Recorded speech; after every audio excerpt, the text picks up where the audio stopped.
1558 সালে মুঘল সেনা যখন জগন্নাথ মন্দির ভাঙার উদ্দেশ্যে উড়িষ্যার পুরো এলাকা জুড়ে দ্রুত গতিতে এগিয়ে যাচ্ছিল, ঘোড়া ছুটছিল আর তলোয়ার ঝলসে উঠছিল, কিন্তু যেই না সেনাবাহিনী মূল গর্ভগৃহের দিকে এগোতে শুরু করল, একটি অদ্ভুত ঝড় উঠল। সূর্যের আলো হঠাৎ অদৃশ্য হয়ে গেল আর চারদিক ডুবে গেল অন্ধকারে। সৈন্যরা দেখল মন্দিরের ভেতর থেকে তীব্র আলো আসছে, আর সেই আলোর সাথে এক ভয়ঙ্কর ভীতিকর জিনিস তাদের দিকে ধেয়ে আসছে। দৃশ্যটা এতটাই ভয়ঙ্কর ছিল যে অনেক সৈন্য সেখানেই অজ্ঞান হয়ে পড়ল, আর যারা বেঁচে গেল তারা এমনভাবে ছুটে পালালো যেন তাদের সামনে সাক্ষাৎ মৃত্যু দাঁড়িয়ে আছে। এখন ভাবুন, এটা কি শুধুই একটি ঐতিহাসিক ঘটনা ছিল, নাকি সত্যিই ভগবান জগন্নাথ তার ধামকে রক্ষা করেছিলেন? পুরীর জগন্নাথ মন্দির এমন এক স্থান যা কেবল ভক্তির কেন্দ্র নয়, অসংখ্য রহস্যের এক কৌতূহলোদ্দীপক জগৎ। আপনি কি কখনো ভেবে দেখেছেন কেন এই মন্দিরের পতাকা সবসময় বাতাসের বিপরীত দিকে ওড়ে? আর কেন মন্দিরের চূড়ার সুদর্শন চক্রকে সব দিক থেকে মনে হয় যেন সেটি আপনাকেই দেখছে? এমনকি বিখ্যাত বই ভবিষ্যৎ মালিকাতে এই মন্দির নিয়ে কলিযুগের বহু ভবিষ্যৎবাণী করা হয়েছে, আর আশ্চর্যের বিষয় প্রতিটি সত্যি হয়েছে। এর মধ্যে সবচেয়ে বিখ্যাত হল কোভিড অর্থাৎ করোনা। বইটিতে লেখা ছিল, যখন মন্দিরের সবচেয়ে পুরনো গাছটি পড়ে যাবে তখন এক ভয়াবহ মহামারী আসবে, এবং সেটি হুবহু সত্যি হয়েছিল। এটি শুধুই একটি ঘটনা নয়, এমন আরও অনেক ঘটনা আছে যা সত্যি হয়েছে, এবং সবকটাই আপনাকে চমকে দেবে। এই মন্দিরের ভেতরে এমন আরও অজানা বিপজ্জনক রহস্য লুকিয়ে আছে যা আপনার হুঁশ উড়িয়ে দেবে।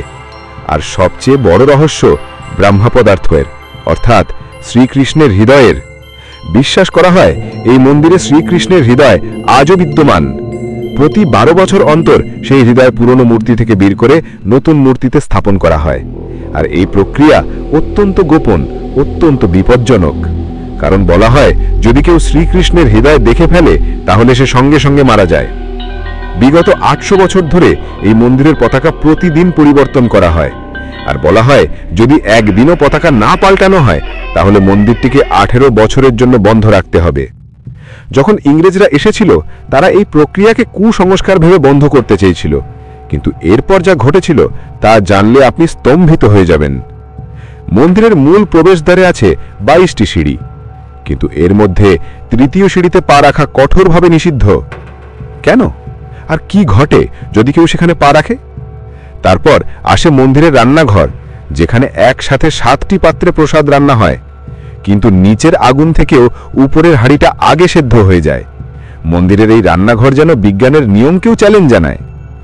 এমনই আরো কত রহস্য, কত অলৌকিক ঘটনা যা প্রমাণ করে এটি শুধু একটি মন্দির নয়, এটি এমন এক তীর্থস্থান যেখানে ধর্ম, বিজ্ঞান, স্থাপত্য এবং অলৌকিকতা চারটিই একসাথে দাঁড়িয়ে আছে। এখানে পুজো মানে কেবল প্রণাম নয়, বরং রহস্যের মুখোমুখি হওয়ার প্রস্তুতি। তাহলে কি আপনি প্রস্তুত এমন এক যাত্রার জন্য যেখানে প্রতিটি অধ্যায় আপনাকে চমকে দেবে, প্রতিটি রহস্য আপনার বিশ্বাসকে প্রশ্ন করবে, আর প্রতিটি উত্তর জন্ম দেবে নতুন এক প্রশ্নের? 15ই জুন 2015 রাত ঠিক 12টা বাজতেই পুরী শহরের পুরো বিদ্যুৎ সংযোগ বিচ্ছিন্ন করে দেওয়া হলো।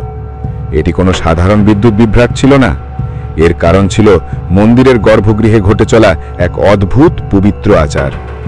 সেই অন্ধকার রাতে মন্দিরের প্রধান পুরোহিত চোখে পট্টি বাঁধা আর হাতে মোটা দস্তানা পরে ভগবানের মূর্তির দিকে এগিয়ে যাচ্ছিলেন। তার হাতে ছিল এক দিব্য বস্তু, ব্রহ্ম পদার্থ অর্থাৎ শ্রীকৃষ্ণের হৃদয়।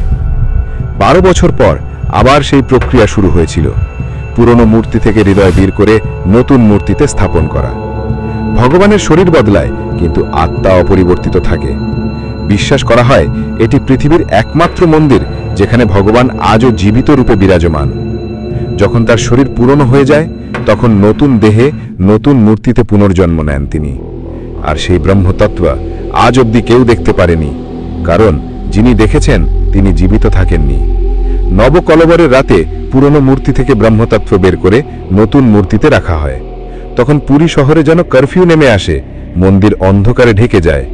ভেতরে থাকেন কেবল কয়েকজন বিশুদ্ধ ব্রাহ্মণ, যাদের পরিবার শত শত বছর ধরে এই কাজ করছে। তাদের চোখে পট্টি বাঁধা, হাতে মোটা দস্তানা, যেন তারা না দেখতে পারেন না অনুভব করতে পারেন এই ব্রাহ্ম পদার্থ ঠিক কেমন। মন্দিরের নিরাপত্তা দেয় সিআরপিএফ, একজন বাইরের মানুষও প্রবেশ করতে পারে না। 2015 সালে এই অনুষ্ঠান চলাকালীন একজন পাণ্ডা সেই ব্রাহ্মতত্ত্বে হাত দিয়েছিলেন, আর মুহূর্তেই তিনি অজ্ঞান হয়ে যান। জ্ঞান ফিরে এলে দেখা যায় তিনি মানসিকভাবে পুরোপুরি বিপর্যস্ত হয়ে গেছেন। তাহলে প্রশ্ন ওঠে, এই ব্রাহ্মতত্ত্ব আসলে কি? এটি কি সত্যিই কোনো দিব্য শক্তি, নাকি শুধুই বিশ্বাসের গল্প? অনেকে বলেন এটি এক অবিনশ্বর শক্তি, যা থেকে ক্রমাগত দিব্য কম্পন নির্গত হয়। বিখ্যাত প্রত্নতত্ত্ববিদ প্রবীণ মোহনের মতে শ্রীকৃষ্ণ শুধুই মানুষ ছিলেন না, তিনি ছিলেন এক সুপ্রিম বিইং, যার অস্তিত্ব আজও পুরীর প্রতিটি প্রাচীরে জীবন্ত। জয় জগন্নাথ।